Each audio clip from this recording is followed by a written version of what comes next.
성서 사도행전 6장 페이지로 196페이지입니다. 사도행전 6장 8절에서 15절까지와 또 7장 51절에서 60절까지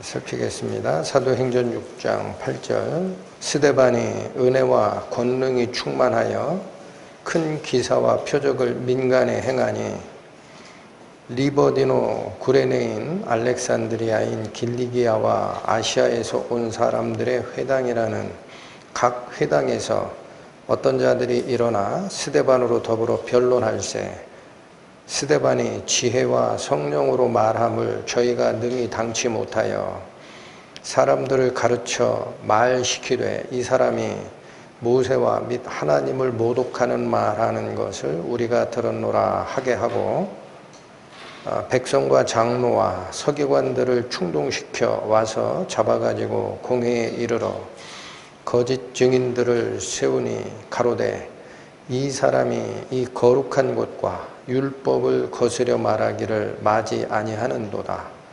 그의 말에 이 나사렛 예수가 이곳을 헐고 또 모세가 우리에게 전하여 준 규례를 고치겠다 함을 우리가 들었노라 하거늘 공회 중에 많은 사람들이 다 스데반을 주목하여 보니 그 얼굴이 천사의 얼굴과 같더라. 7장 51절로 가십니다. 목이 곧고 마음과 귀에 할례를 받지 못한 사람들아 너희가 항상 성령을 거스려 너희 조상과 같이 너희도 하는도다. 너희 조상들은 선지자 중에 누구를 핍박지 아니하였느냐. 의인이 오시리라 예고한 자들을 저희가 죽였고 이제 너희는 그 의인을 잡아준 자요 살인한 자가 되나니 너희가 천사에 전한 율법을 받고도 지키지 아니하였도다 하니라. 저희가 이 말을 듣고 마음에 찔려 저를 향하여 이를 갈거늘 스데반이 성령이 충만하여 하늘을 우러러 주목하여 하나님의 영광과 및 예수께서 하나님 우편에 서신 것을 보고 말하되 보라 하늘이 열리고 인자가 하나님 우편에 서신 것을 보노라 한데 저희가 큰 소리를 지르며 귀를 막고 일심으로 그에게 달려들어 성 밖에 내치고 돌로 칠세 증인들이 옷을 벗어 사울이라 하는 청년의 발 앞에 두니라. 저희가 돌로 스데반을 치니 스데반이 부르짖어 가로되 주 예수여 내 영혼을 받으시옵소서 하고 무릎을 꿇고 크게 불러 가로되 주여 이 죄를 저들에게 돌리지 마옵소서 이 말을 하고 자니라. 기도하시겠습니다. 하나님 아버지, 오늘도 저희는 당신의 생명의 말씀 앞에 섰습니다. 오늘 여기에 기록된 한 성도의 죽음을 통하여 저희가 하나님을 믿고 쫓아가는 그 길에 무엇을 잊지 않고 또 어떠한 자세로 남은 삶을 살아가야 하는지 가르쳐 주시고 그 가르침에 저희 생각과 행보를 바꾸는 자 될 수 있도록 저희의 손을 인도하여 주옵소서. 예수님의 이름으로 기도 올립니다. 아멘. 오늘 본문에는 멸류관이라는 이름을 가진 한 성도의 영광스러운 죽음에 대한 기록이 있습니다. 8절을 다시 봅니다. 6장 8절 스데반이 은혜와 권능이 충만하여 큰 기사와 표적을 민간에 행하니 8절 맨 앞에 스데반이라는 오늘의 주인공 이름이 등장을 합니다. 이 스데반이라고 번역된 이 단어는 헬라어로는 스테파노스라고 읽히는 단어입니다. 스테파노스 뜻은 무엇이냐? 왕관 또는 성경이 번역한 단어로 얘기하면 멸류관입니다. 이름이 면류관인 성도가 있습니다. 여기 스테파노스라는 이 단어에서 이게 너무나 은혜로워서 그런지 미국 사람들은 이 이름을 많이 써요. 스티븐이라는 남자 이름 스테파노스에서 나왔습니다. 여자에게 붙일 때는 스테파니라고 부릅니다. 스테파니. 면류관, 하나님의 영광을 드러내는 때 사용하는 단어입니다. 그게 이름인 사람입니다. 스데반이 은혜와 권능이 충만하여 큰 기사와 표적을 민간에 행하니, 그렇게 되어 있습니다. 뒤에 큰 기사와 표적을 민간에 행하니, 전에 한번 말씀을 드렸습니다만 일반적인 기적은 반드시 성령의 역사라고 볼 수는 없다라는 말씀을 드렸어요. 그건 귀신도 합니다. 그런데 성경을 읽으시다가 표적이라는 말이 나오면 그건 사인이에요. 사인. 표시예요. 표시. 어떤 표시? 하나님이 역사하셨다. 그래서 큰 기사와 표적을 민간에 행하니 라는 이 말을 통해 우리는 어떤 것을 바라보게 되느냐. 지금까지 저희가 사도행전 초두를 말씀을 가지고 계속 상고하여 올 때에 사람의 손으로 기사와 표적이 일어났다라는 기록에는 그거 누가 했던 겁니까? 일반 성도의 손에서 있었다라는 얘기가 지금까지 없었어요. 그 다 누구 손에 의해서 일어납니까? 하나님의, 다시 얘기하면 그리스도의 직접 보냄을 받은 자, 사도가 그런 뜻이에요. 보냄을 받은 자인 사도들의 손에 의해서 일어났던 사건입니다. 그런데 그게 오늘은 누구 손에 의해서 일어나고 있었다, 그런 얘기입니까? 집사 스데반입니다. 그러면 그게 신분을 나타내는 게 아니다라는 거죠. 집사 아니면 어떻습니까? 일반 성도여도 이런 일 일어날 수 있다라는 사실 기억하십시오. 뭐가 있으면 되나요? 성령의 충만입니다. 자, 여기 큰 기사와 표적을 민간에 행하니라는 그 문장 바로 앞에 뭐가 있는지를 놓치시면 안 됩니다. 은혜와 권능이 충만하여 일어났던 사건이다. 여러분 5장 12절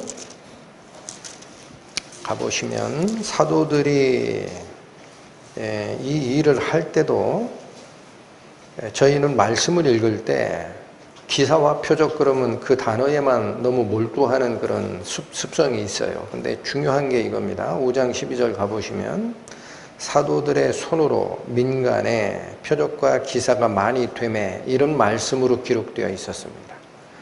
이 말은 무슨 얘기냐면요, 사도들이 했다라는 게 아니에요. 기사와 표적을 사도들의 손을 빌어서 했다라는 얘기입니다. 그러니까 우리는 어떤 하나님을 쫓아가는 과정에 치유의 은사니, 또 귀신을 쫓아내는 그런 축귀의 은사니, 예언의 은사니, 이런 게 나올 때 은사를 주시는 그 뒤에 계신 분은 잊어먹고 뭐에만 너무 집중하는 실수를 하느냐? 은사에만. 근데 여기 사도들에 의해서 일어날 때에도 사도들의 손으로라는 말을 잘 기억하십니다. 손으로 했다라는 건 그걸 빌어서 했다라는 거고, 그러면 사도들의 손을 빌어서 역사하신 주체가 누구냐를 쫓아들어가지 않으면 엉뚱한 길로 빠지게 돼 있죠. 그러면 이 사도들의 손을 빌어 기사와 표적이 일어났던 이것은 그 뒤에 어느 분이 계시느냐라는 거죠. 2장 22절로 갑니다. 사도행전 2장 22절. 이스라엘 사람들아, 이 말을 들으라. 너희도 아는 바에 하나님께서 나사렛 예수로 큰 권능과 기사와 표적을 너희 가운데서 베푸사 너희 앞에서 그를 증거하셨느니라. 여러분, 원래 기적과 표적, 기사와 표적은 사도들의 손에 의해서 일어나기 전에 어느 분이 했던 거라는 거예요.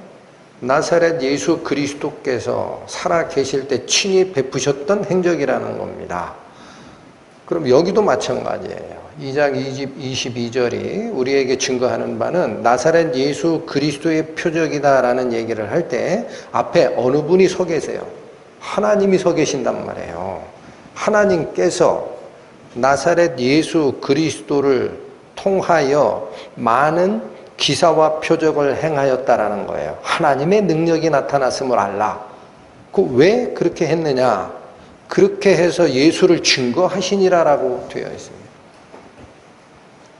그러니까 믿는 자 사이에서 일어나는 모든 이적과 표적과 기사와 은사는 그 뒤에 누가 계시다라는 사실이에요? 예수 그리스도가 하나님의 능력으로 오신 하나님의 아들이시다.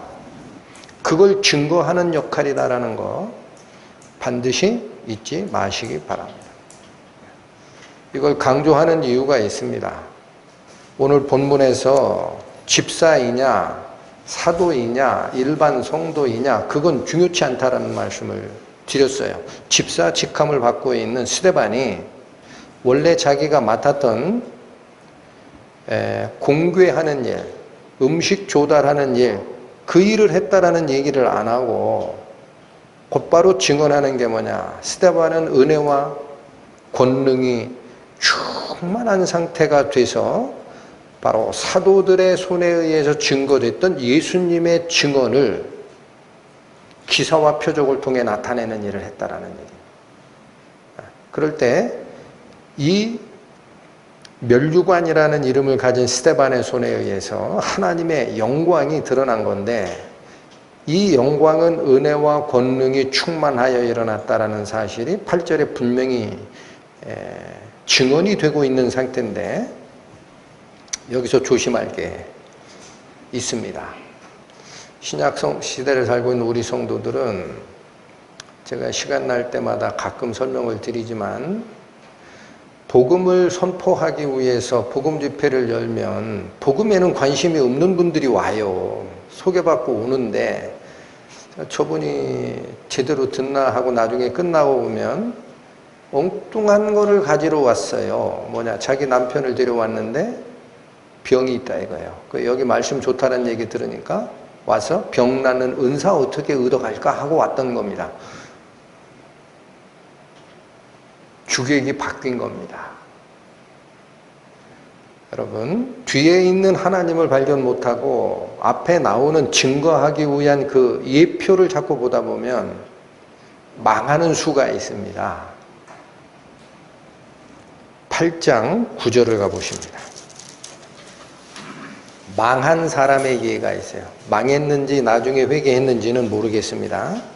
사도행전 8장 9절에서 22절까지 좀 빠르게 읽겠습니다.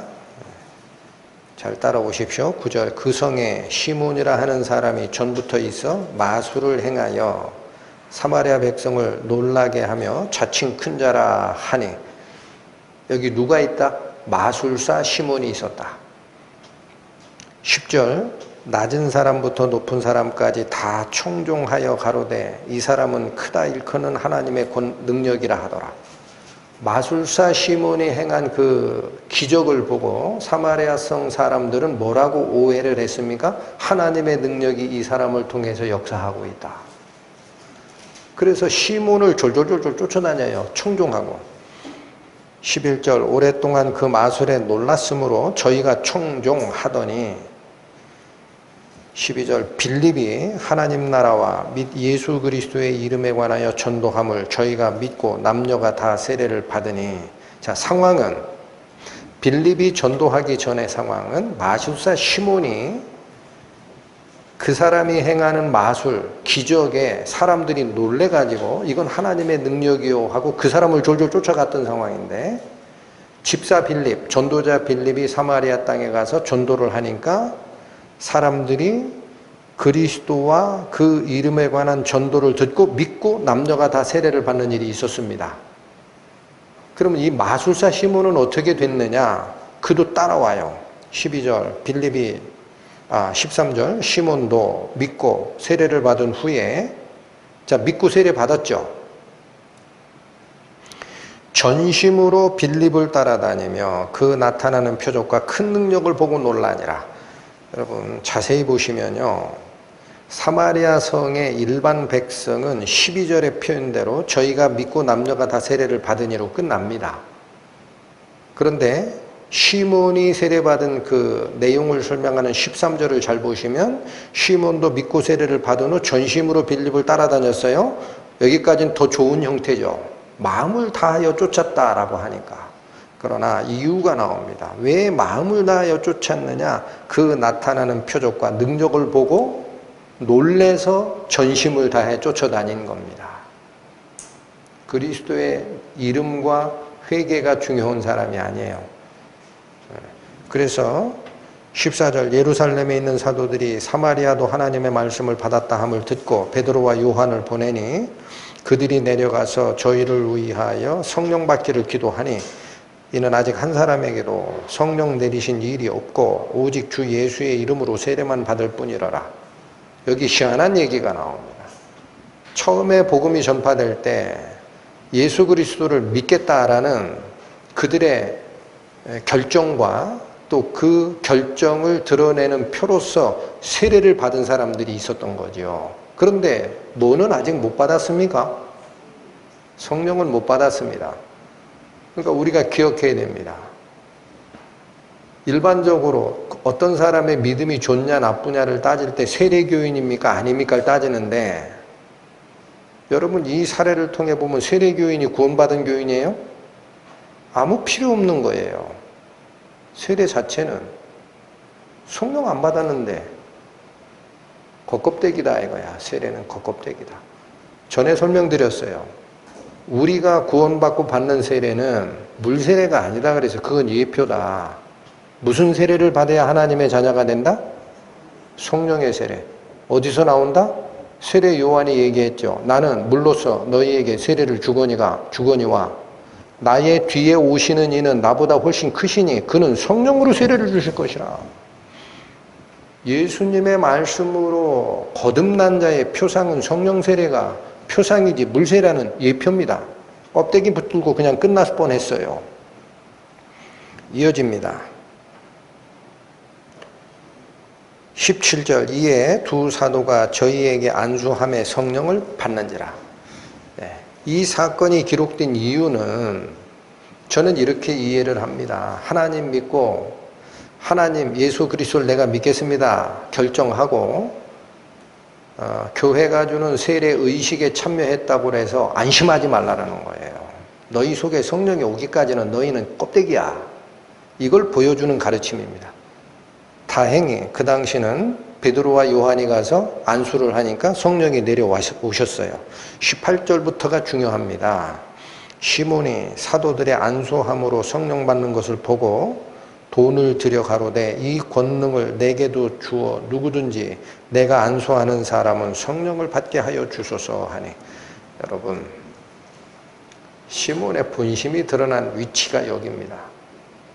본인이 전도자 빌립의 전도가 있기 전 사마리아에선 자기가 하나님의 대표자였어요. 마술을 행하고 그 마술의 사람들이 놀라서 이것은 하나님의 능력이라 하고 쫓던 자니까. 그리고 본인이 자칭 큰 자라 했다 그래요. 자기도 교만해졌어요. 아 그래 내가 하나님의 뜻이지.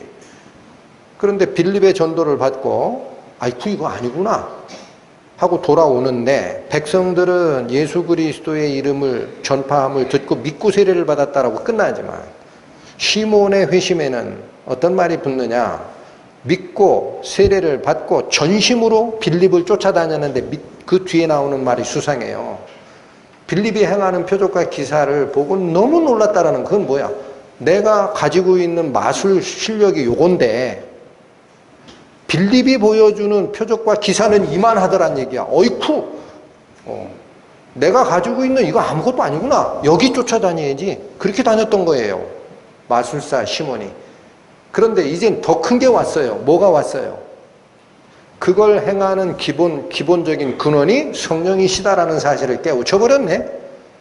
그러니까 이제는 어떻게 하는 거야? 야, 쉽게 생각하면 이런 거야. 야, 스스로 생각하는 거야. 내가 지금까지 마술에서 사마리아 백성들 인기 얻고 그들이 갖다 주는 사례비 받고 집에 모아놓은 돈이 20억이다. 이거 종잣돈, 시돈으로 쓰자. 그거 베드로한테 왕창 갖다 주고 딱 하나만 주세요. 내가 이 돈을 다 드릴 테니까 나도 기도하면 성령 받게끔 나한테 성령의 안수 능력을 주시면 어떠나? 거래하는 거예요. 이 마음이 바라요 그릇됐습니까? 지적하시죠. 이제 20절 베드로가 가로되 네가 하나님의 선물을 돈 주고 살 줄로 생각하였으니 내 은과 네가 함께 망할지어다. 신앙생활 할 때 조심할 내용들이 성경 여러 곳에 다 포진되어 있습니다. 놓치시지 마시기 바랍니다. 제가 오늘 말씀을 드리다가 하나 꼭 기억하시라는 게 스데반을 통해서 나왔던 큰 기사와 이적은 그 앞에 은혜와 권능이 충만한 상태가 끌고 간 흔적이라는 거고, 그 앞에 보면은 집사를 세울 때 믿음과 성령이 충만한 자 스데반과 이렇게 시작하는 사실 기억하셔야 됩니다. 그가 했던 그 기적은 예수 그리스도께서 나타났던 기적이었고, 그래서 표적이라고 하잖아요. 그 능력을 이어받은 사도들의 손에 의해서 나타났던 표적이었고, 이제 성령이 충만한 자, 이름이 면류관이라고 부르는 스데반의 손에 의해서 드러난 거예요. 그러니까 뭐가 우선이라는 겁니까, 여러분? 기적을 먼저 쫓아가지 말라. 더 쉽게 말씀을 드리면 기적을 통해서 얻었던 마술사 시몬이 얻었던 돈을 쫓아가지 말라. 그가 그 인생이었다 이게야. 망하는 인생. 내가 내 은과 함께 망할지어다. 그걸 쫓지 말라는 거예요. 뭐를 쫓아야 됩니까, 우리 신약 성도는? 한마디로 대답하시면 성령을 쫓아. 여러분, 성령이 충만하면 스데반이 행했던 이런 어마어마한 기사와 표적을 행하게 됩니다. 그런데 여러분, 오늘 이분의 인생에 대한 스토리가 그 사람이 마술사 시몬처럼 돈 벌었다 그런 얘기가 있는 게 아니고요. 자기가 구원받고 1년도 안 돼서 죽어버려요. 이것 때문에 죽어요. 이걸 증거한 것 때문에 문제가 생겨요. 너무나 영화롭게 죽어버려. 그럼 여러분, 성령 받고 오래 살라고 생각하는 게 맞아요? 금방 죽어도 좋다가 맞아요? 사람들 생각을 바꾸시는 거라니까요. 하나님께서. 너희들 성령 받는 거를 이 땅에서 물질적 축복받고 오래 살고 그거 기억하냐? 가장 성령과 은혜가 충만했던 스데반을 보여준다. 지금부터 배워라. 이런 게 깔려있다.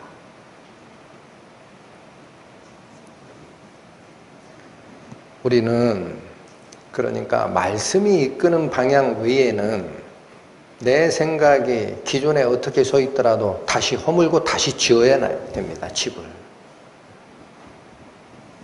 9절로 가십니다.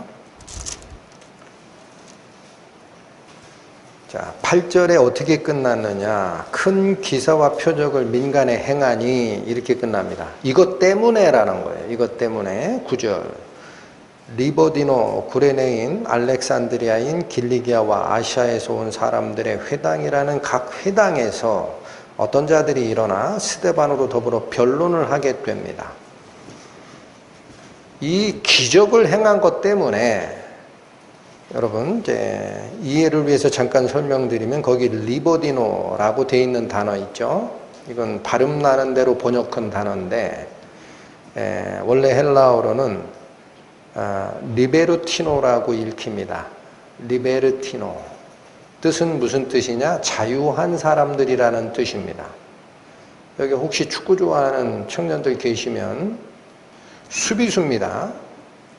그런데 워낙 발재간이 좋아요. 그럼 감독이 뭐를 명할 수 있느냐? 리베로라고 지정합니다. 리베로. 그러면 이 수비수인 이 선수는 필요하면 네가 딱 기회를 잡았다 싶으면은 공을 공격수에 넘기지 말고 네가 몰고 들어가서 공격까지 해도 돼. 그 포지션의 자유로운 자를 리베로라고 해요. 축구 용어로. 여기서 나온 단어입니다. 리베르티노. 어찌됐든 영어로는 리버티인즈라고 합니다. 리버티인즈. 리버티가 뭐예요? 자유죠. 자유를 얻은 자들.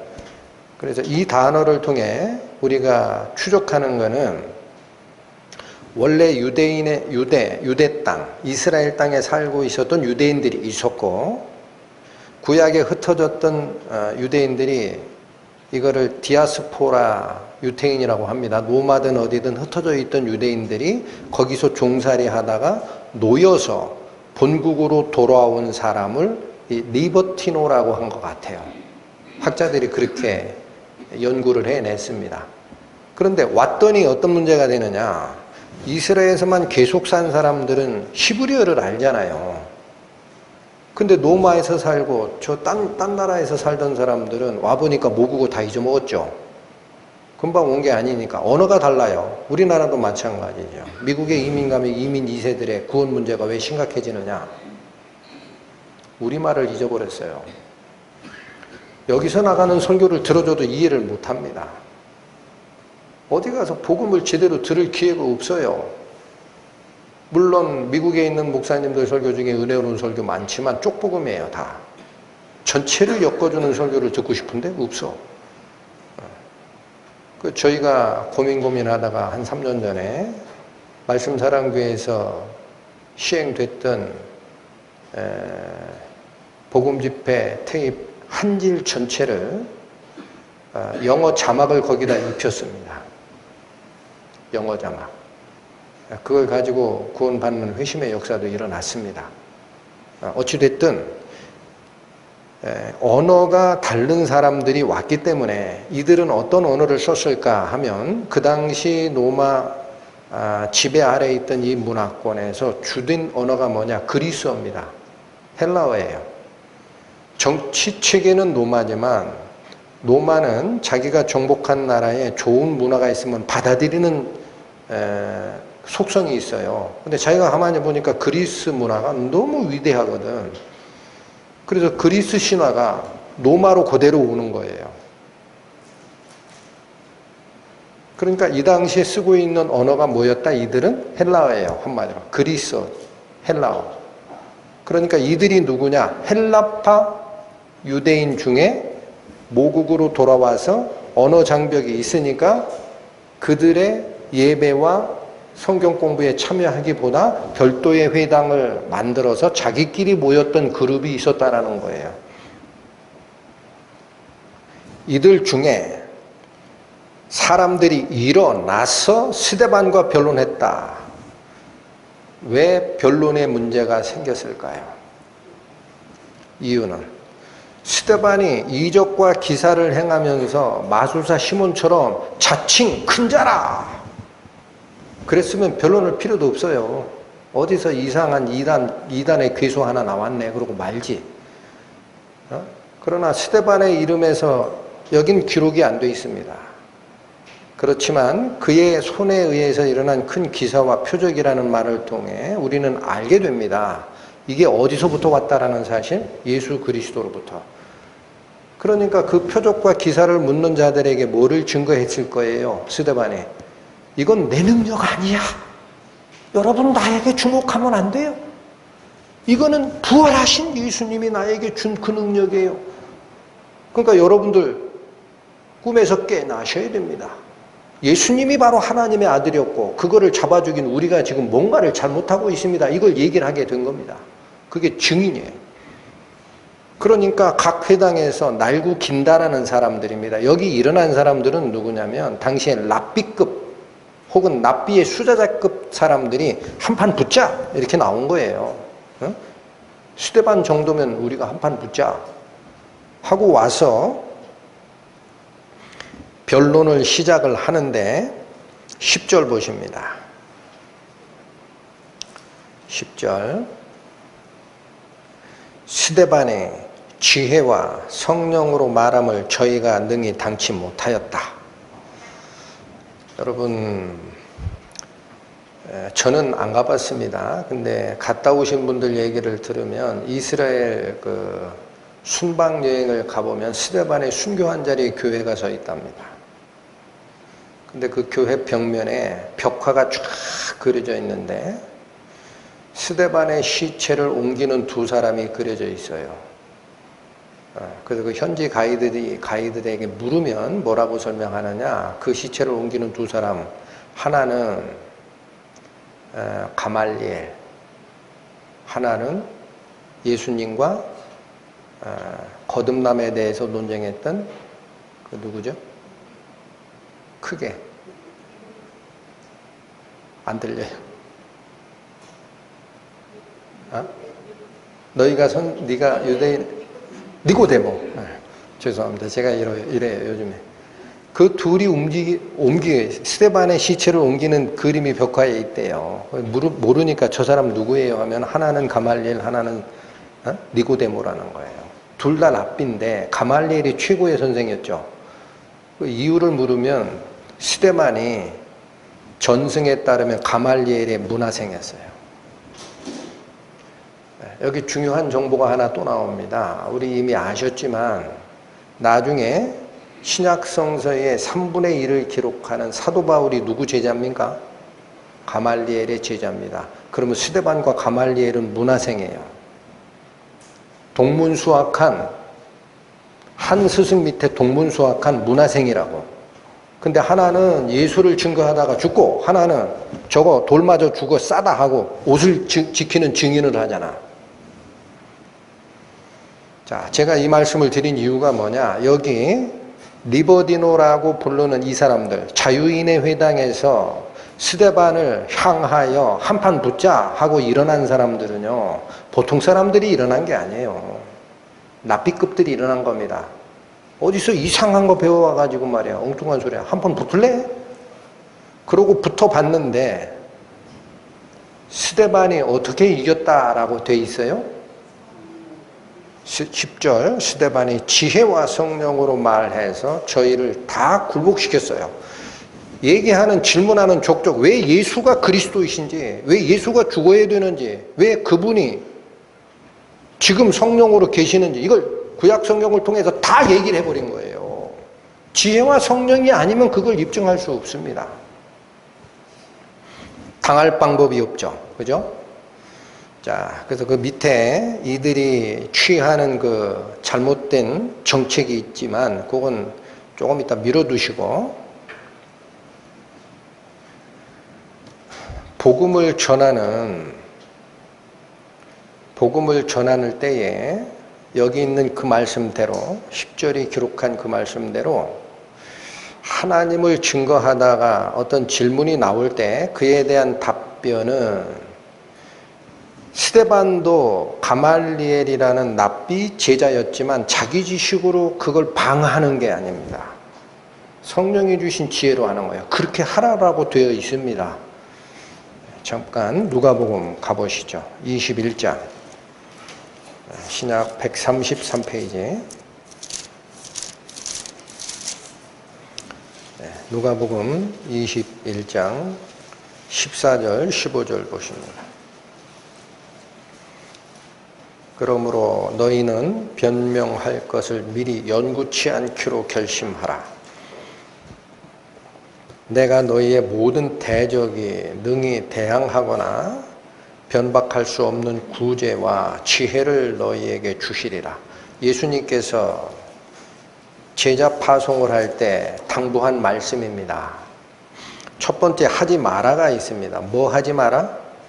14절 변명할 것을 미리 연구치 않기로 결심하라. 여러분, 저희가 이 시대를 살면서 복음을 전도하고 복음 집회를 열고 상담을 할 때 반드시 명심해야 될 지침입니다. 내가 알고 있는 성경 말씀을 어떻게 엮어서 저들에게 전할까? 연구해야 돼요? 하지 말아야 돼요? 연구하지 말라라는 거예요. 처음에 말씀을 연구하지 말라는 게 아닙니다. 그 앞에 섰을 때 무슨 말을 할 건지는 내 머릿속에 스토리를 만들고 이끌어 나가는 연결고리를 만들어서 대항하려고 하지 말아라는 거예요. 복음은 그렇게 전달되지 않는다. 그럼 어떻게 할까요? 15절 내가 너희에게 내가 너희의 모든 대적이 능히 대항하거나 변박할 수 없는 뭐와 뭐를 너희에게 주리라? 구제와 지혜입니다. 구제라는 것은 입구자, 제주, 제자, 언변이에요. 언변, 말제주. 그러니까 우리가 복음을 증거할 때 그동안에 열심히 읽었던 성경 말씀들이 있지만 그걸 이렇게 저렇게 엮어서 이렇게 하면 되겠지. 그런 방식의 전도는 먹히지가 않습니다. 오해만 불러옵니다. 지식싸움만 될 수 있습니다. 반드시 15절에서 명시한 대로 예수 그리스도께 이걸 도우소서 기도 먼저 하셔야 돼요. 기도 먼저 하셔야 돼요. 전도할 때. 무식한 말 같지만 한마디가 그 사람 양심을 찔러서 회개케 하는 수도 있습니다. 유식한 말 같지만 일장 얘기를 해놓고 나니까 지식싸움이 되는 경우도 있습니다. 그런데 여기 15절에 너희 모든 대적이 능히 대항하거나 변박할 수 없는 말, 재주와 지혜를 너희에게 주리라 라고 했던 이 말씀대로 오늘 본문에 6장 10절 스데반이 바로 그 지혜와 성령으로 말하였다라는 사실입니다. 그래서 더 이상은 헬라파 유대인들이 모이던 회당에서 선별된 변사들, 싸움꾼들이 와서 어떻게 할 수가 없었어요. 스데반의 얘기를. 그럼 저는 여기도 참 이제부터는 이들이 행하는 행태가 사람이 아니라는 사실을 여러분 꼭 기억하십시오. 이건 그들을 이끌어가는 악한 영의 작용입니다. 만약에 정말 외국에서 종살이 하다가 자유함을 얻고 모국인 이스라엘 땅에 와서 언어 장벽이 있으니까 우리 따로 회당 만들자 해가지고 거기서 납비 모시고 열심히 공부했던 이들이 진리에 관심이 있었다면 어떻게 해야 맞을까요? 어떻게 해야 맞겠습니까? 사도행전에 기록된 말대로 베레아 사람은 데살로니가 사람들보다 더 신사적이어서 마음을 다하여 말씀을 받고 이게 그러한가 아닌가 하여 날마다 성경을 상고하니라. 그렇게 가야 되죠. 우리가 모르는 게 있나? 저자가 얘기한 그거 성경에 어디 있는 얘기냐?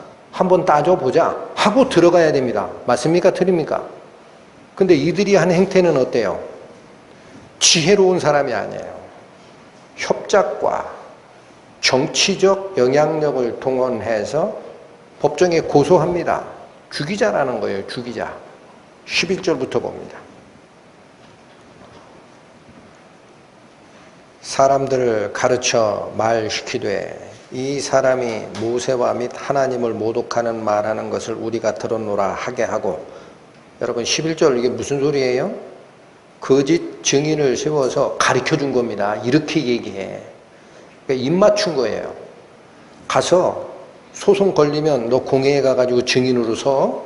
근데 그때 이런 말 하면 돼? 하고 가르쳐 준 거예요. 12절 백성과 장로와 서기관들을 충동시켜 와서 잡아가지고 공회에 이르러. 자기들이 종교재판을 열 수가 없습니다. 그러니까 인맥을 다 동원했을 겁니다. 그래서 공회원들에게 충동시켜 와서 그들을 잡아 공회에 체포하러 갔다라는 것은 그들이 이해할 만한 뭔가 공통분모를 가지고 설득을 한 겁니다. 그 뭐를 설득했겠나? 왜 공회원들도 이들에게 동조했겠느냐 했더니 13절 14절에 나옵니다. 답이. 거짓 증인들을 세우니 가로되. 자, 이 사람들이 증언한 핵심입니다. 이 사람이 이 거룩한 곳과 율법을 거스려 말하기를 맞이 아니하는도다. 스데반이 뭐 했다라는 거예요? 제목이. 이 거룩한 곳, 뭘 얘기합니까? 성전입니다. 예루살렘 성전하고 율법, 이 둘을 모독했다라는 거예요. 그게 죄명입니다. 더 구체적으로 나옵니다. 14절. 그의 말에 이 나사렛 예수가 이곳을 헐고 또 모세가 우리에게 전하여 준 규례를 고치겠다 함을 우리가 들었노라 하거늘. 말을 맞춰서 증언을 아예 모범 답안을 써가지고 준 거예요. 그런데 거룩한 곳 성전을 모독하고 율법을 모독하는 일을 했다라는 게 죄의 명이고, 구체적 공소 사실은 14절처럼 뭐를 끌고 옵니까? 나사렛 예수를 이렇게 증거했다라는 거예요. 나사렛 예수, 그 죽인 예수, 그 예수가 이곳을 헐고 모세가 우리에게 전하여 준 규례를 고치겠다라고 가르치고 있다라는 얘기야, 스데반이. 여러분, 이 모습이 뭐와 닮아 있는지 발견되십니까? 여러분의 기억을 되살려 드리겠습니다. 예수님 잡아 죽일 때랑 딱 닮아 있습니다. 마태복음 26장 신약 48페이지 가보시죠. 마태복음 26장 59절에서 61절까지 예수님 재판할 때 모습입니다. 59절, 대제사장들과 온 공회가 예수를 죽이려고 그를 칫 거짓 증거를 찾으매. 여러분, 진실된 증인을 찾았습니까? 거짓 증거를 찾아내고자 애를 썼습니까? 거짓 증인. 61절 가로되 60절 거짓 증인이 많이 왔으나 얻지 못하더니, 자, 이 사람 저 사람 증언하겠다고 왔는데 그거 가지고는 예수를 잡아 죽일 죄목을 못 발견한 거예요. 그러던 중에 두 사람이 와서 61절 가로되 이 사람의 말이 내가 하나님의 성전을 헐고 사흘 만에 지을 수 있다 하더라. 거짓 증인 중에 마지막에 야, 기가 막힌 증언이다 그건 하고 대제사장들이 귀가 솔깃해가지고 했던 게 뭐냐? 예수가 어떤 말을 했다라는 거예요? 하나님의 성전을 헐고 사흘 만에 지을 수 있다라는 말을 뱉었다라는 거예요, 예수님 입에서. 그러니까 대제사장 입장에서는 그건 죄목이 된다라는 거야. 자, 그래서 어떻게 됩니까?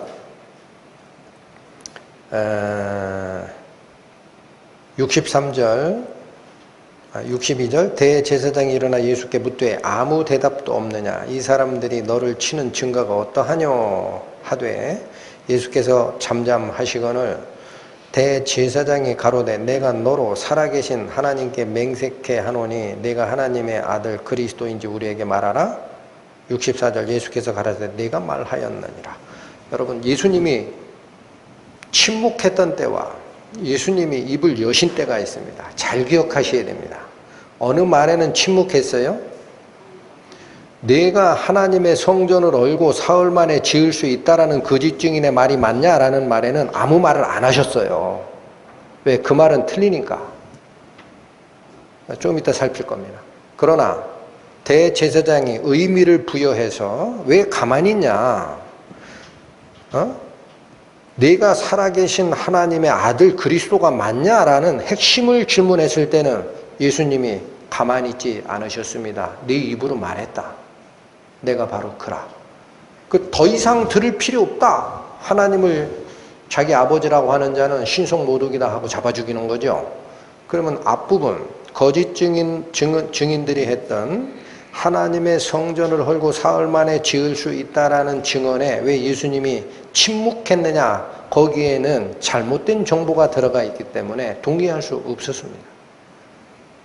그 사실은 어떻게 됐던 겁니까? 이게 요한복음 2장으로 가보십니다. 요한복음 2장 19절에서 21절 145페이지입니다. 예수께서 대답하여 가라사대 너희가 이 성전을 헐라 내가 사흘 동안에 일으키리라. 여러분, 예수님이 하신 말씀은 내가 이 성전을 헐고 사흘 만에 지으리라 그랬어요? 그렇지 않았어요? 예? 너희가 헐라라는 거예요. 내가 헌다라고 얘기한 적 없어. 너희가 이 성전을 헐어. 그러면 내가 사흘 만에 일으킬 거야 라는 얘기를 한 겁니다. 맞죠? 예수님이 성전 헌다라는 얘기 하신 적 있어요? 없어요? 없어요. 너희가 이 성전을 헐면 내가 사흘 만에 다시 세울 거야. 그러니까 이어집니다. 20절 유대인들이 가로되 이 성전은 46년 동안 지었거늘 네가 3일 동안에 일으키겠느냐?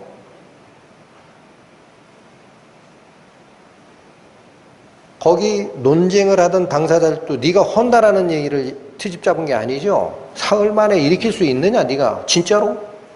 이렇게 물은 거예요. 그런데 21절에 해설을 하십니다. 그러나 예수는 성전된 자기 육체를 가리켜 말씀하신 것이라. 무슨 얘기입니까 이게? 이스라엘 백성들은 예루살렘에 서 있는 그 헤롯 성전이 너무 화려하고 위대하기 때문에 여기 몇 년 동안 짓고 있었다? 40몇 년. 이게 전체 건축 기간은 예수님 돌아가신 후까지 건축이 돼요. 아직 완성이 안 됐던 거예요. 거의 60년인가 만에 지었다라는 얘기가 있습니다. 그렇게 애지중지하는 성전을 그들은 성전이라고 생각한 거예요. 그러니까 예수님 말씀을 어떻게 이해했느냐. 너희가 이 성전을 헐라. 저 성전 말고 이 성전을 헐라. 나를 죽여. 그러면 내가 사흘 만에 다시 일으킬 거야. 부활시킬게. 그게 증거야. 한 것을 유대인들은 어떻게 했냐. 이게 40몇 년간 짓고 있는 성전인데 네가 사흘 만에 어떻게 일으키냐? 라고 물었던 거고 요한은 해설을 뭐라고 한 거예요. 예수께서 한 말씀은 성전된 자기 육체를 가리켜 말함이라. 그러니까 대제사장이 세운 거짓 증인의 말에는 입을 닫으시는 거예요. 자기가 성전 헐겠다는 얘기를 한 적이 없으니까. 맞죠? 증언은 어다르고 아다릅니다. 중요한 것은 이 부분이 오늘 본문에서 살피는 스데반의 고소 사건에서 분위기가 똑같다라는 거예요. 그걸 끌고 와서 소송을 건 겁니다.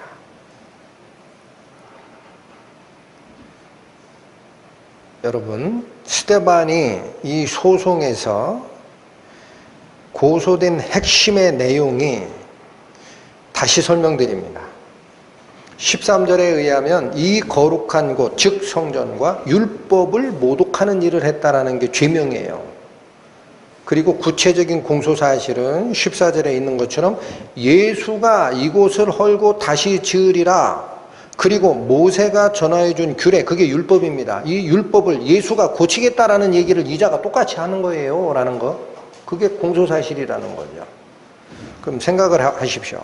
거짓 증인을 세우고 성경을 그 전에 서로 변론하고 그러면 예수가 그리스도가 맞느냐라는 논쟁이 있었을 때 이기지 못하였다라는 얘기는 성경적 근거로는 스데반의 증언을 뒤엎을 만한 방식이 없었다라는 거예요. 딱 들어맞는 얘기예요. 그러니까 이걸 어떻게 하면 죽일까 생각하고 거짓 증인을 세우고 말을 모범 답안을 써줘서 가리킵니다. 이렇게 얘기하라. 그리고 실제 소송이 걸린 공회 앞에서는 뭐라고 공소사실을 얘기하느냐? 예수가 했던 죄를 얘가 그대로 짓고 있다라는 거예요, 지금. 이 분위기는 왜 닮아 있다라고 제가 표현을 했느냐면,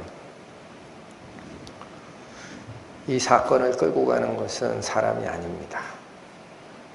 예수를 죽이게끔 백성들의 마음과 대제사장들의 이기심을 촉발시켰던 뒤에 있는 세력이 있어요. 사탄입니다. 그들이 스데반의 소송사건의 배후에 그대로 존재한다는 사실을 알려주고 싶은 거예요. 성경을. 그러니까 예수의 죽음과 똑같이 닮아있다는 얘기를 우리는 그렇게 이해해야 됩니다. 뒤에 나중에 공회원들이 보인 반응 뒤에 다시 오늘 살피실 겁니다. 거기서도 똑같은 반응이 나옵니다. 그들을 이끌어갔던 것은 사탄입니다. 그런데 스데반의 반응은 어떠냐? 오늘 본문 다시 오시죠. 사도행전 6장 15절입니다.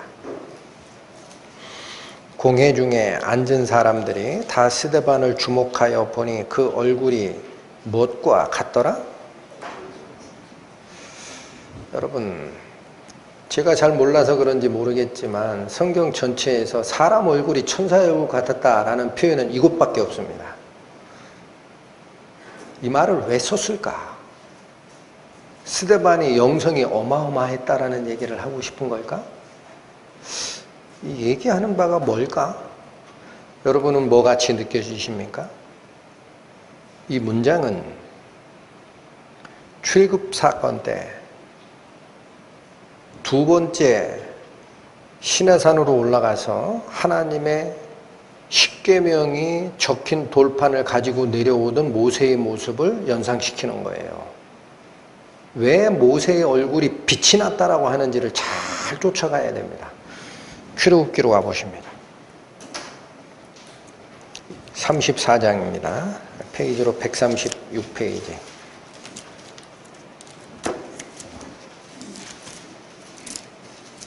출애굽기 34장 29절.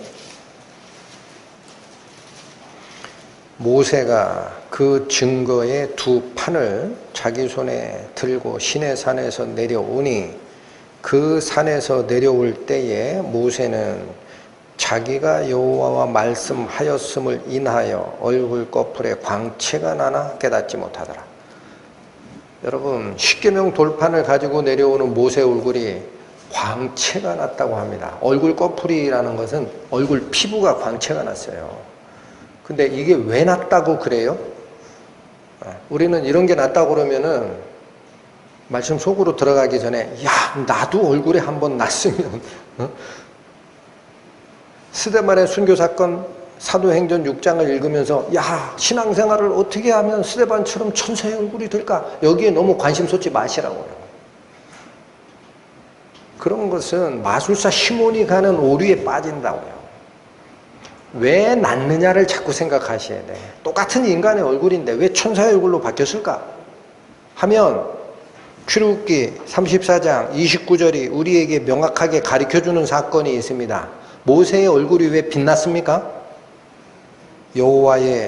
여호와와 말씀하였음을 인하여 하나님을 대면했기 때문에 라는 거예요. 하나님을 대면했기 때문에 모세의 얼굴이 빛나는 상태가 됐다. 그 말은 무슨 뜻입니까? 모세의 얼굴에 빛나는 그 현상은 모세의 영역이 아니고 하나님의 영광이 비친 거라는 거예요.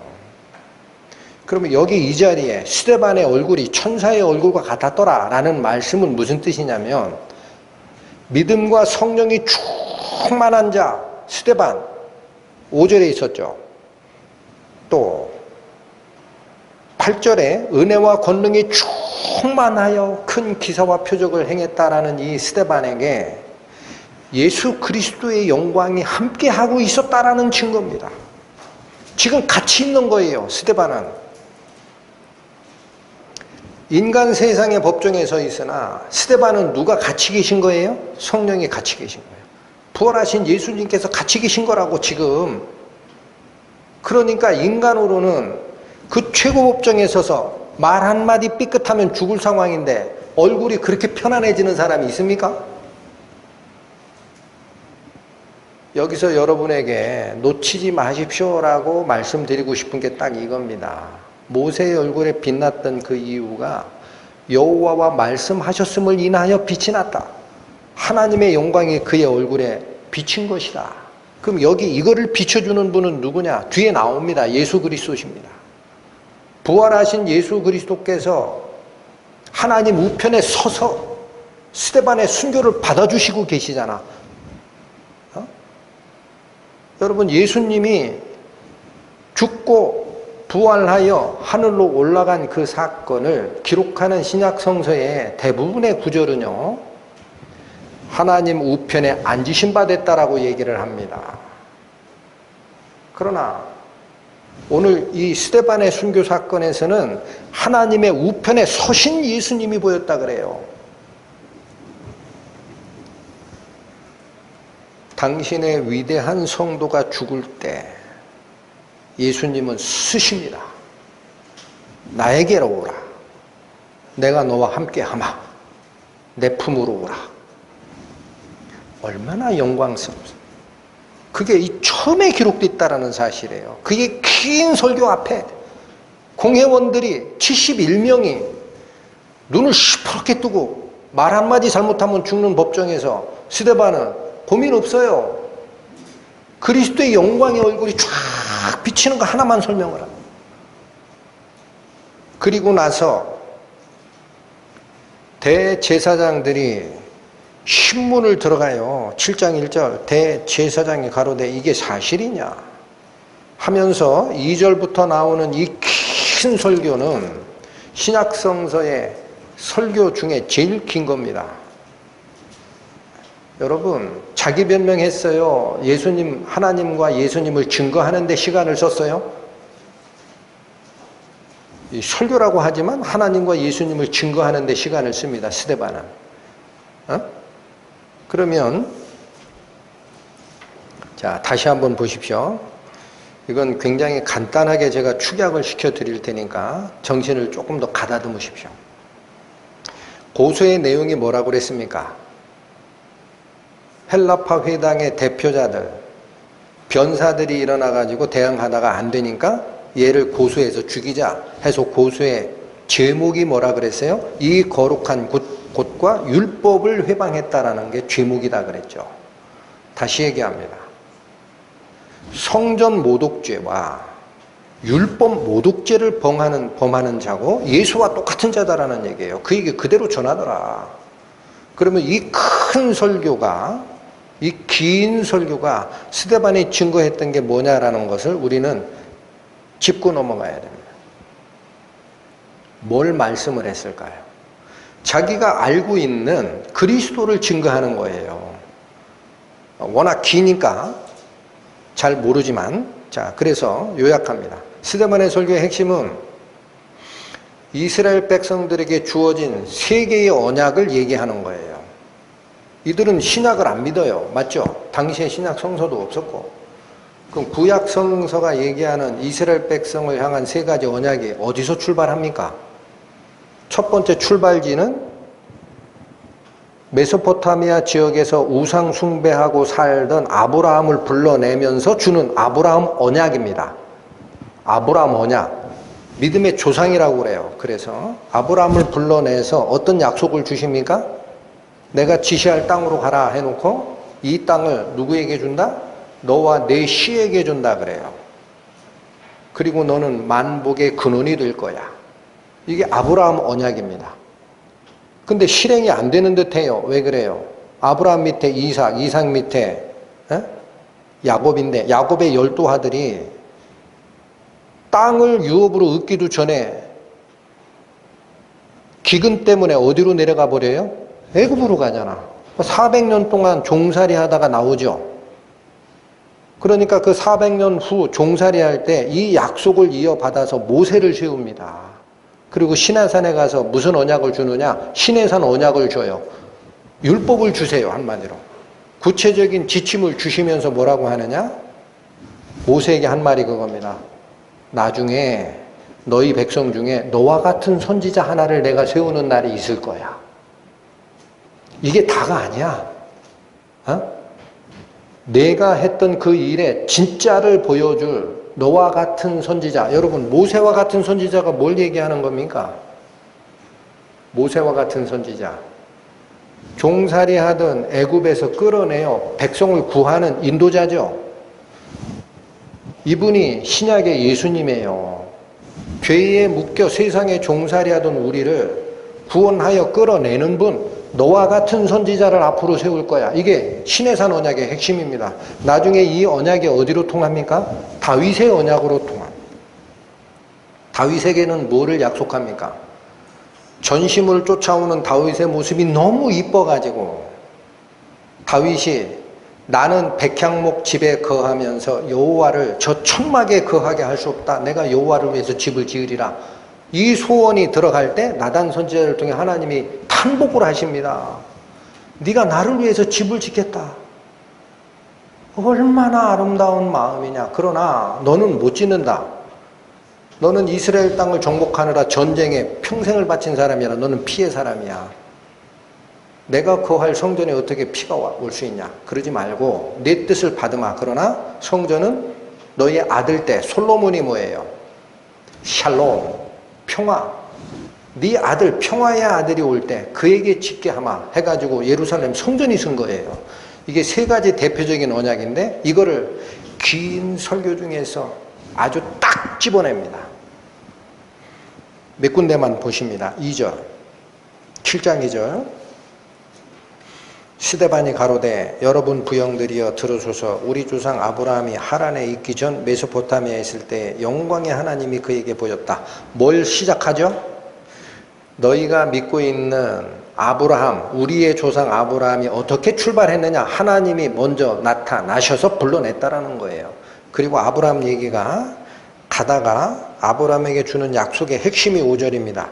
그러나 여기서 발붙일 만큼 유업을 주지 아니하시고 다만 이 땅을 아직 자식도 없는 저와 저의 씨에게 소유로 주신다 약속을 하였다. 이게 아브라함 언약입니다.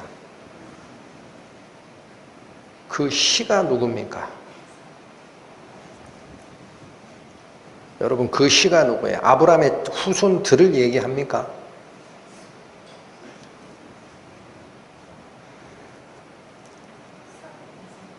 그래서 정신 집중하시라 그랬어요. 오늘은 요점만 말씀을 드립니다.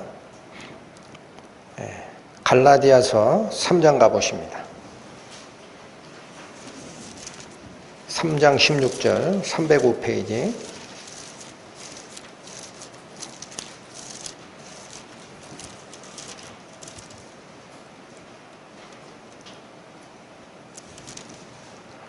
갈라디아 3장 16절. 이 약속들은 아브라함과 그 자손에게 말씀하신 것인데 무슨 약속? 아브라함 약속. 주기를 누구에게 줬다? 아브라함과 그 자손. 오늘 스데반의 설교로 얘기하면 5절에 뭐라고 표현된 거랑 같은 거예요? 저와 저의 씨. 자, 그런데 갈라디아서 3장 16절은 설명을 하십니다. 이 약속들은 아브라함과 그 자손에게 말씀하신 것인데 여럿을 가르켜 자손들이라고 하지 아니하고 오직 하나를 가르켜 네 자손이라 하였으니 곧 누구라? 그리스도라. 여러분 창세기에 아브라함에게 이 명령을 주시는 히브리어 본문을 가시면 네 씨라는 씨가 있어요. 그 단어. 그 자손이라고도 읽히고 씨라고도 읽힙니다. 문제는 그 단어가 단수라는 사실을 기억하세요. 단수. 헬라어도 그렇고 히브리어도 그렇고 수학처럼 정확한 언어입니다. 단수냐 복수냐가 의미가 확 달라지는 언어인데 여기 갈라디아서를 쓰고 있는 사도 바울이 얘기하는 거예요. 이 사람도 가말리엘 랍비 문화의 최우수 학생이었어요. 구약에 도통한 사람이에요. 뭐라고 딱 지적합니까? 아브라함과 그 자손에게 한 약속을 가봐라. 구약 성경 가봐라. 거기에 자손이라고 된 게 이게 자손들로 돼 있냐? 자손으로 돼 있냐?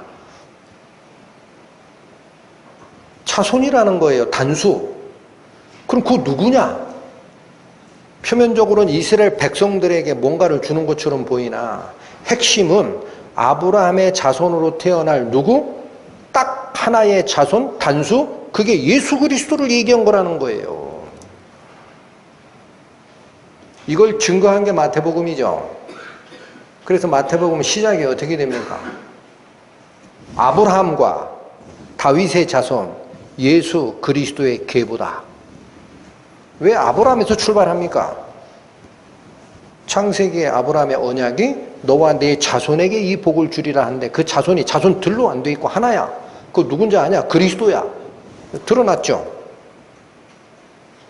다시 본문으로 가십니다. 모세 언약은 시내산 언약은 사도행전 7장에 20절에서 45절까지 되어 있습니다.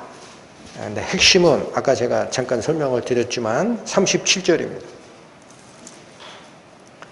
이스라엘 자손을 대하여 하나님이 이렇게 다시 얘기한 거예요.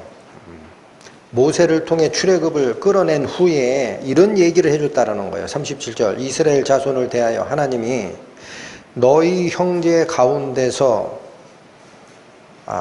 여기 주체는 모세가 한 말입니다. 수정하겠습니다. 모세가 이런 말을 하는 거예요.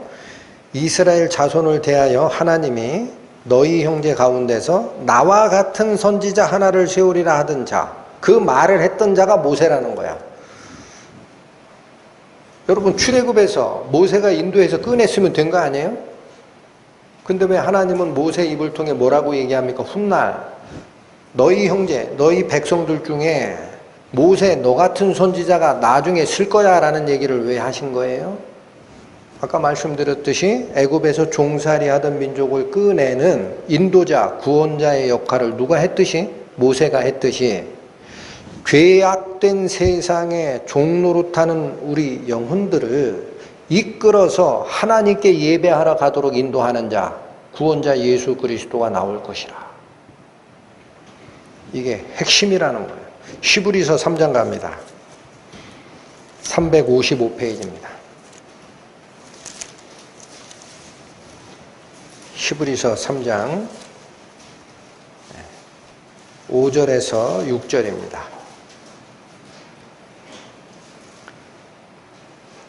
또한 모세는 장래에 말할 것을 증거하기 위하여 하나님의 온 집에서 사환으로 충성하였고, 무슨 소리냐면 모세가 앞으로 일어날 것을 증거하는 일에 쓰임을 받았고 하나님의 집에서 심부름꾼으로 일한 자라는 거예요, 모세는. 그런데 6절, 그리스도는 그의 집 맡은 누구로? 아들로 충성하였으니. 여러분, 성경이 증거하는 것은 바로 이것입니다. 모세에게 얘기한 앞으로 내 형제 중에 너 같은 선지자 하나를 세울 거야 라는 그 선지자가 누구라는 거예요? 그리스도라는 거예요. 모세가 충성하였듯이 뭐에 충성했습니까? 이스라엘을 종살이하는 애굽에서 꺼내는 일에 충실했잖아요. 그렇듯이 이건 사환 역할을 한 거예요, 심부름꾼. 그러나 진짜 구원의 일은 당신의 아들 그리스도가 오셔서 하나님의 집을 위해 진짜 충성하는 일이 있을 거야. 그게 모세와 같은 선지자 그리스도입니다.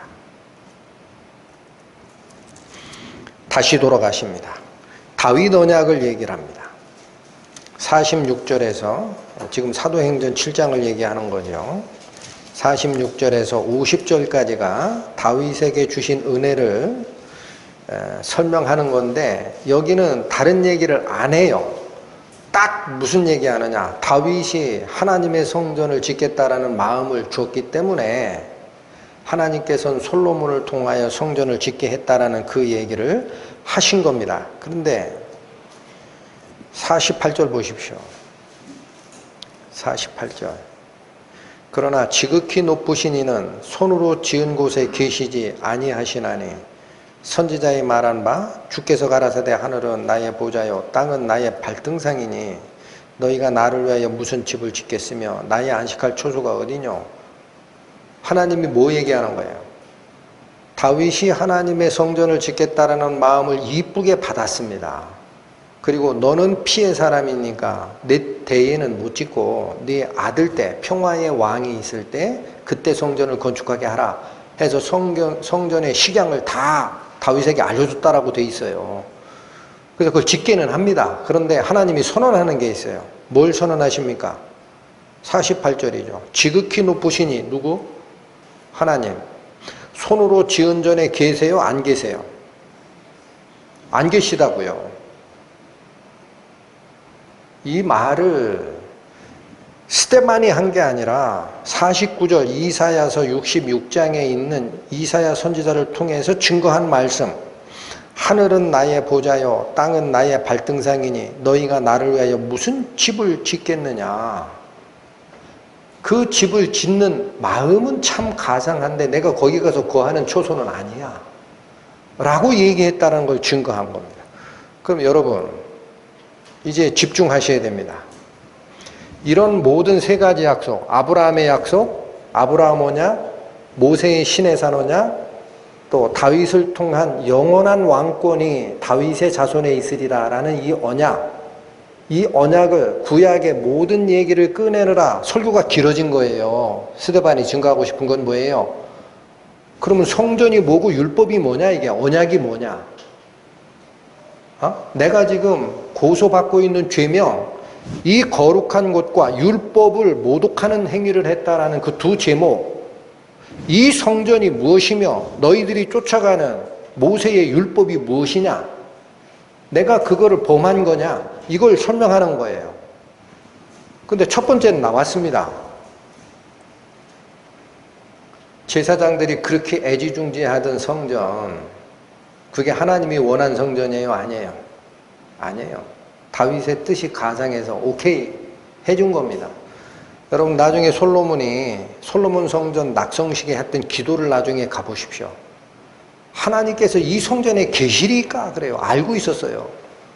하늘은 하나님의 보좌요, 땅은 발받침밖에 안 되는데 그 위대하신 분이 이 작은 성전에 계시리까?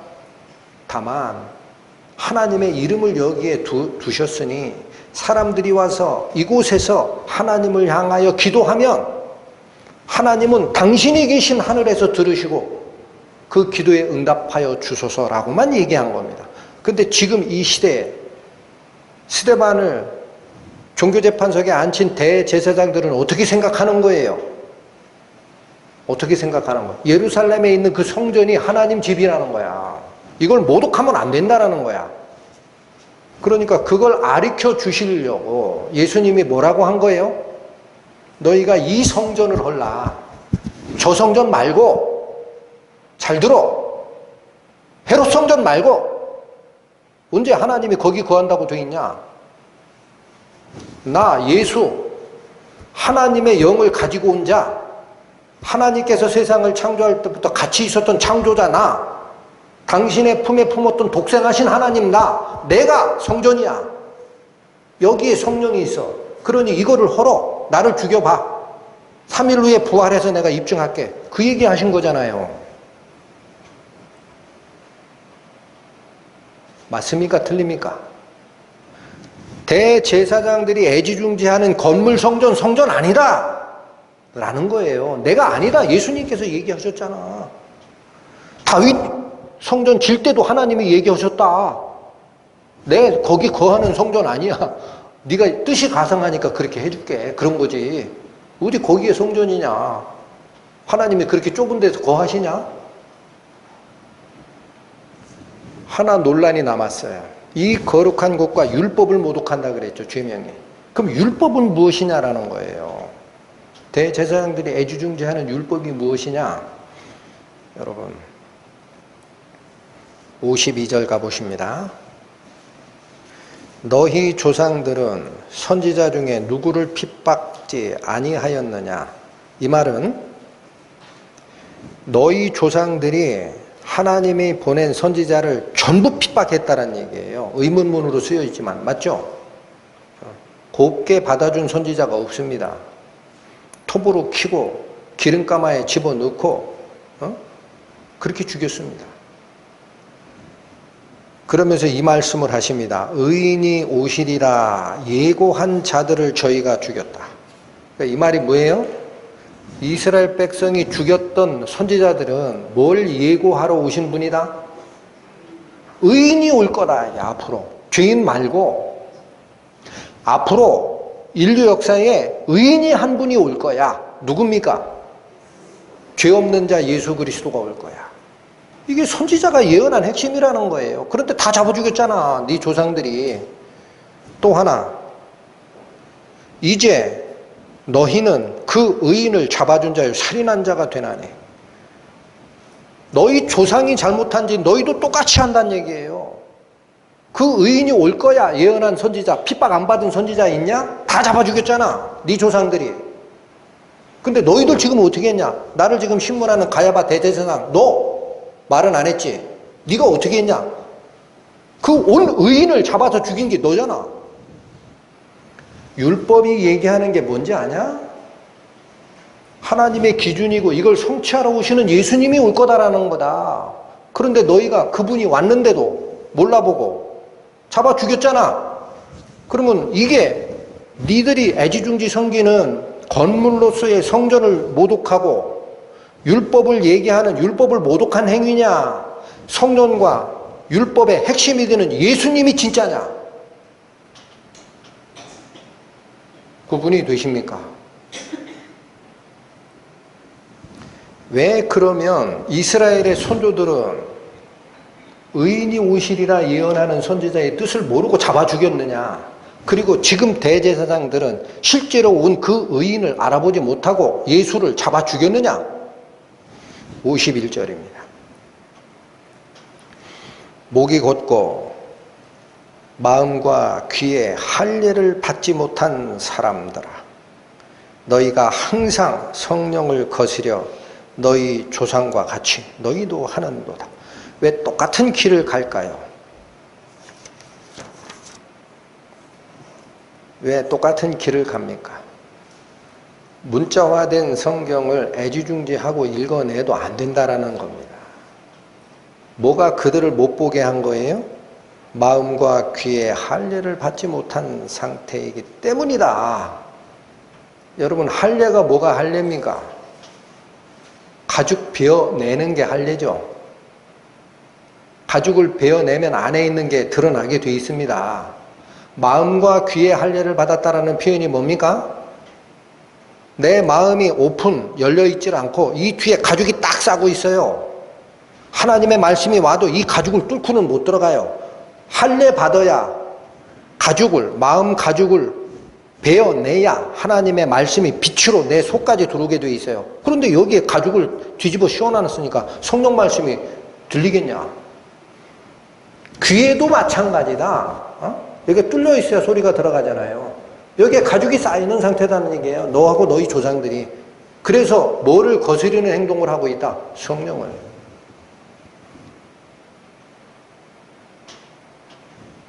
스데반이 증거한 내용의 핵심을 이해하시겠습니까? 스데반은 그렇게 증거했습니다. 우리는 어떻게 살아야 됩니까? 혹시 우리는 마음에 가죽으로 딱 밖을 싸고 있지 않습니까? 이 세상 말고 하늘에 있는 세상 얘기하면 아이 무슨 그런 게 개똥에 굴러도 이 생이 최고지. 마음 가죽을 딱 싸고 있는 사람 없어요? 하나님께서 다 공급하실 거야. 무엇을 먹을까 무엇을 입을까 걱정하지 마. 그런 건 이방인이나 구하는 것이고 너희는 먼저 하나님의 나라와 그 의를 구하라. 그리하면 이런 것은 하나님이 다 해줄 거야. 아이고 말씀은 고맙지만 내가 해야지. 그런 생각으로 살고 있지 않느냐는 얘기예요. 그러면 마음 가죽 밖에, 마음 밖에 뭐가 있는 거예요? 가죽이 딱 쳐져 있는 거예요. 대제사장과 이스라엘의 조상들을 탓할 게 아닙니다. 이런 게 기록된 이유는 우리에게 교훈을 주는 거예요. 너희도 그렇게 하면 성령 말씀 못 들어. 똑같아. 튕겨나가. 너희 조상과 너희가 항상 성령을 거스르는 일을 한 이유가 뭔지 아냐? 네 마음 가죽을 베어서 열질 않았기 때문이다. 네 귀를 막고 있는 그 꺼풀을 찢어서 열지 않았기 때문이다.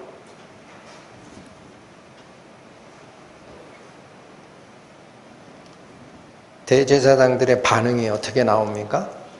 여기도 마찬가지입니다. 두 가지 극명히 다른 그림이 여기 그려져 있습니다. 54절 보십니다. 자, 이게 결론, 53절을 먼저 가실게요. 그래서 스데반의 설교의 핵심이 뭐냐면 53절, 너희가 천사의 전한 율법을 받고도 지키지 아니하였다라는 거예요. 율법이 뭘 얘기하냐? 아침 저녁으로 염소 잡아서 드리고 안식일 지키고 일주일에 2번 금식하고 그게 율법이 아니야. 율법이 얘기하는 바는 하나님의 기준인데 이건 너희가 못하니까 의인이 와서 너희가 못하는 것을 다 완성하시고 하나님께 올라가는 길을 여실 거야. 그게 율법이야. 선지자들이 얘기한 게 그거야. 의인이 오리라고 예언한 일을 한 거야. 그런데 율법은 안 지키고라는 게 무슨 얘기예요? 율법이 얘기한 의인 오리라는 거 너희가 이해나 했냐? 네가 잡아 죽였잖아. 가야바. 맞지? 이 얘기하는 거예요. 자, 여러분 이거는 뭐예요? 간이 배 밖으로 나온 행동입니다. 죽여 그런 얘기예요. 그게 무서운 공회에서 평화로운 얼굴로 하는 거예요. 스데반은 천사의 얼굴로 증거하는 거예요. 응? 율법에 도튼 사람들 아니냐 니네들. 하나부터 10까지 내가 얘기하는 것 중에 증언 잘못한 거 있으면 나중에 기록했다가 반박해봐라. 긴 설교를 통해 하는 게 아브라함을 통한 언약, 모세를 통한 신의 산 언약, 다윗을 통해서 나온 영원한 왕이 네 밑에서 나올 거야 라는 언약. 그 핵심이 뭔지 아냐? 예수님이야. 성전이 뭔지 알아? 예수님이야. 근데 잡아 죽였잖아. 근데 어떻게 성전 모독죄가 되고 율법을 모독하는 행위를 했다고 하니 예수님이 그걸 완성하러 오신 거지. 증언이 끝났습니다. 54절 그들의 반응입니다. 저희가 이 말을 듣고 마음에 찔려 저를 향하여 이를 갈거늘. 여러분 여기 하나 번역이 잘못된 곳을 설명을 드리겠습니다. 거기 마음에 찔려라는 이 단어 있죠. 이거는 마음에 찔렸다라는 뜻이 아닙니다. 헬라어 원문에 가보시면 디아프리오라는 단어가 쓰이는데 그 뜻은 마음이 갈기 찢겼다라는 뜻입니다. 그러니까 여기서 사용한 이 찔려에 사용한 이 단어가 어디서 사용된 단어하고 똑같으냐? 5장 33절의 단어랑 똑같은 단어가 쓰인 겁니다. 5장 33절은 뭐라고 돼 있어요? 저희가 듣고 크게 노하여라고 돼 있죠. 이 크게 노하여라고 번역한 5장 33절의 단어랑 오늘 본문인 7장 54절의 찔려라는 단어가 같은 단어입니다. 그러니까 이걸 바꿔서 이해를 해야 됩니다. 54절의 이 상황은 그들이 마음이 갈기 찢어져서라는 거예요. 마음이 찔린 게 아니에요. 양심의 가책을 받은 게 아니에요, 여러분.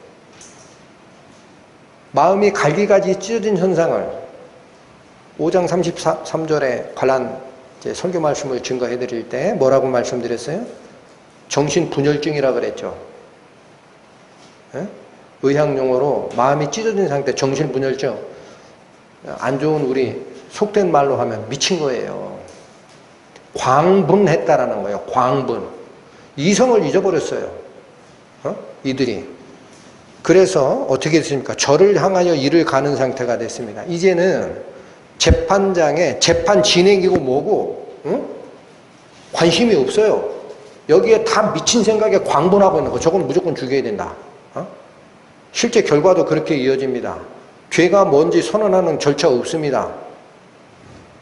어떻게 움직입니까? 57절 먼저 보시죠. 저희가 큰 소리를 지르며 귀를 막고 일심으로 그에게 달려들어 성 밖에 내치고 돌로 칠세 증인들이 옷을 벗어 사울이라 하는 청년들의 발 앞에 두니라. 선언 과정, 신문 과정 없습니다. 광분해가지고 총에 사내들인 그 자리에 앉았던 자들이 일심으로 소리를 지르고 귀는 막아요. 더 이상 못 듣겠다. 쟤 죽이자. 끌어내. 성 밖으로 끌어냈어요. 돌로 들어서 쳐 죽였습니다. 이게 뭐냐? 그들을 광분케 했던 사탄의 영향력이 그려낸 그림이에요.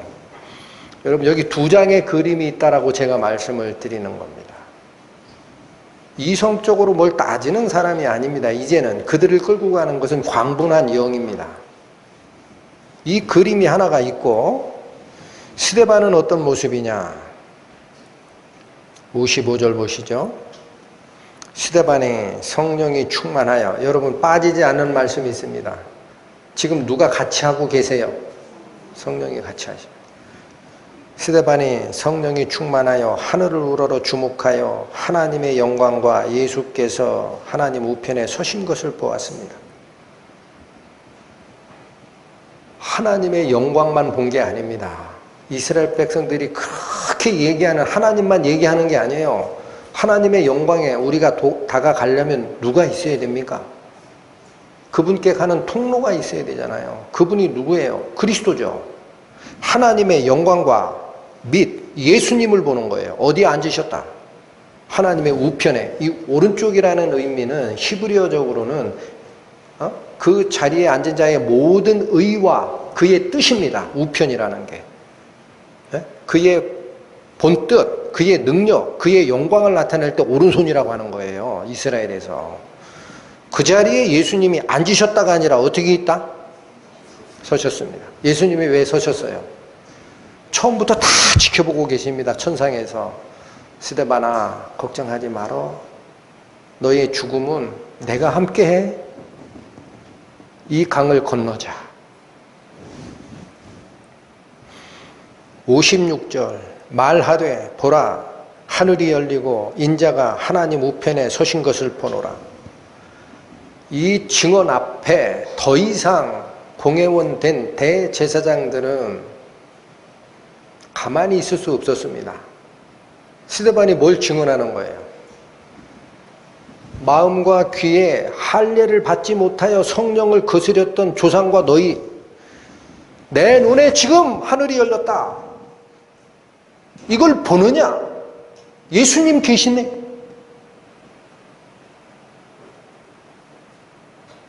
이들을 광분해서 돌을 들게 한 영향력을 행사한 자는 이들이 아닙니다, 여러분. 사탄입니다. 항상 진리가 선포될 때 그 진리가 선포됨을 막고자 하는 세력이 사람의 이기심과 사람의 자기중심적 사상과 접목이 돼서 광분하게 만드는 거예요. 여러분, 이 광분했던 모습이 어디에서도 있었습니까? 제가 조금 아까 마음에 찔려라는 단어가 정신이 갈기갈기 찢긴 상태가 되어라는 게 5장 33절의 말씀과 같다 그랬죠. 그때도 이런 상태가 돼서 누구를 잡아 죽이려고 그랬어요? 베드로와 요한, 사도들. 그걸 막은 자가 누굽니까? 가말리엘이에요. 가말리엘이 일어나서 제자들은 잠깐 법정에서 나가라 하고, 형제들이여 내 말을 들으라. 너희가 잘못하고 있다. 이들의 일이 사람에게서 난 것이면 그냥 놔둬도 사라질 것이고, 하나님에게서 났다면 너희가 잡아 죽여도 못 막을 거야. 그런 형태라면 너희는 오히려 하나님을 거역하는 자가 되는 거 아니야? 어느 경우를 살펴도 너희가 지금 하는 행동이 너희에게 이득될 거 하나도 없어. 그래서 그걸 옳게 여겨서 매질해서 내줬잖아요. 그 광분의 모습이 여기 또 나온다라는 겁니다. 큰 소리를 지르며 귀를 막고 돌을 드는 행동은, 그건 정상적으로 하나님을 쫓아가는 자들이 할 짓이 아닙니다. 그들의 마음을 잡고 있었던 사탄의 속성이 여기 그림으로 표현된 겁니다. 반면에 다른 그림은 무슨 모습이 나옵니까? 하나님과, 즉 하나님의 영광과 그 오른편에 계신 예수님이 서서 영접하는 그 모습을 보고 있는 스데반의 얼굴이에요. 그 얼굴을 스데반의 설교가 있기 전 6장 마지막에 총회에 앉은 자들이 스데반을 보니 그의 얼굴이 천사의 얼굴과 같더라. 스데반은 이렇게 죽습니다.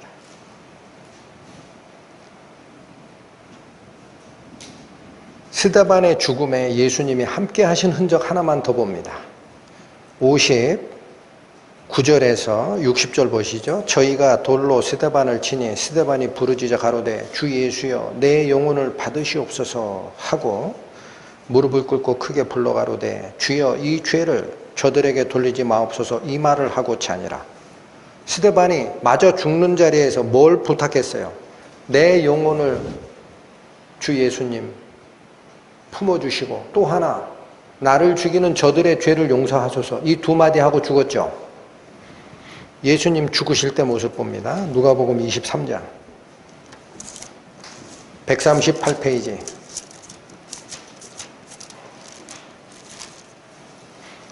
누가복음 23장 34절. 이에 예수께서 가라사대 아버지여 저희를 사하여 주옵소서, 자기의 하는 것을 알지 못함이니라. 46절. 예수께서 큰 소리로 불러 가라사대 아버지여 내 영혼을 아버지 손에 포탁하나이다. 예수님의 죽음과 스데반의 죽음은 닮았습니다. 이건 무슨 얘기냐? 저는 이렇게 봅니다. 증언대 앞에 처음 섰을 때 스데반의 얼굴이 천사의 얼굴같이 빛이 났다는 것은 하나님이 함께 하신다라는 뜻이다 그랬어요. 예수님의 마음이 성령 충만을 통해 스데반의 마음이 된 겁니다. 여러분, 성령 충만 딴 게 아닙니다. 성령 충만이 방언하고 기적하고 치유의 은사 행하는 그게 성령 충만이 아니고요. 예수님의 마음이 내 마음에 내려온 게 성령 충만입니다. 그대로 죽습니다. 우리가 언제 자기의 인생의 생명이 끝날지 아무도 모릅니다. 저는 이 모습을 보면서 예수님의 복음을 받아들이고 1년도 안 돼서 죽었어요. 성령 충만하고 능력 충만한 자가 왜 이렇게 금방 죽나요? 오래오래 남아서 전도해야 되는 거 아닙니까? 그건 우리 생각이고요. 모든 것을 이끌어 가시는 하나님의 뜻은 우리보다 높습니다. 이 죽음을 통해 우리가 발견해야 되는 것은 그리스도인은 죽음을 이미 넘어선 상태에서 살라라는 뜻입니다. 성경 말씀이 그거잖아요. 십자가와 함께 내가 예수와 함께 십자가에서 못 박히고 이미 죽었어요. 다시 예수 그리스도로 다시 사는 삶을 살고 있는 게 크리스천이에요. 이미 죽음을 넘어섰습니다. 그럼 그 죽음이 언제 오든 그게 나한테 무슨 관계가 있습니까? 죽음을 두려워하지 말고 죽음에 대하는 마음 자세가 예수님의 마음을 내 속에 주소서라는 기도하에 담대하게 영광스럽게 죽음을 맞이하는 우리 되어야 합니다. 기도하시겠습니다. 하나님 감사합니다. 오늘 살핀 이 긴 내용이 하나님께서 그에게 미리 허락하신 영광이 아닌가 저희는 생각합니다. 면류가 아니라 붙여진 그 이름, 그 이름에 걸맞게 그의 짧은 인생이었지만 성령의 충만으로 하나님의 역사, 하나님께서 약속하신 요체 그리스도를 증언하고 영광의 예수님의 품에 안긴 스데반을 저희가 본받게 하여 주옵소서. 그와 함께 죽음의 길에 동참하셨던 예수님, 저희들이 죽는 순간에도 저희 영혼과 함께 하여 주시고 당신의 영광 증거하는 마지막 말이 저희 입술에서 나오는 자 될 수 있도록 저희를 이끌어 주옵소서. 예수님의 이름으로 기도 올립니다. 아멘.